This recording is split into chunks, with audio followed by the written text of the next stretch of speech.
ক্ষমতার কপালে পিসা মারি ঝাঁটা মারি না। নূহ আলাইহিস সালাতু ওয়াস সালাম 950 বছর মাত্র 40 জন মানুষ এক রওয়ায়াতে হেদায়েত করেছেন, অন্য রওয়ায়াতে মাত্র 70 জন, কোন এক রওয়ায়াতে 80 জন। তার নবুয়তের কোনো কমতি হয় নাই। ইসলামী আন্দোলন বাংলাদেশ কিয়ামত পর্যন্ত যে একটা সিট না পায়, কোরআন ও সুন্নাহর বাইরে যাবে না, যেতে পারে না ইনশাআল্লাহ।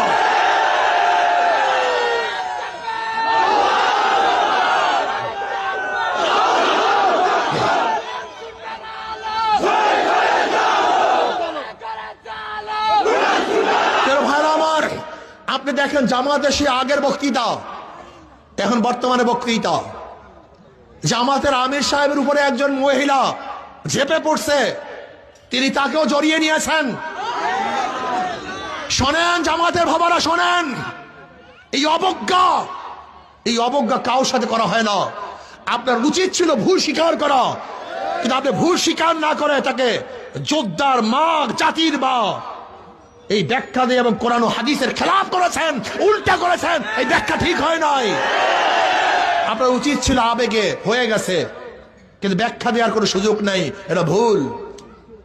আমি স্পষ্ট বলবো, কালোকে কালো বলতে হবে, সাদাকে সাদা বলতে হবে, দিনকে দিন বলতে হবে, রাত্রকে রাত বলতে হবে।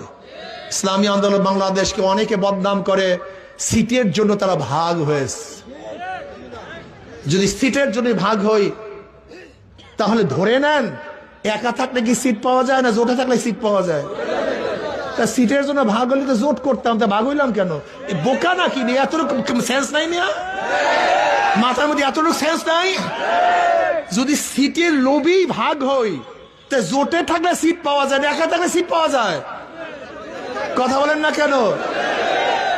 তা আমরা একা হইলাম কেন? না, আমরা জোটের থেকে ভাগ হয়ে সিটের জন্য নয়, ইসলামের জন্য, শরিয়ার জন্য, কোরআন ও সুন্নাহর জন্য।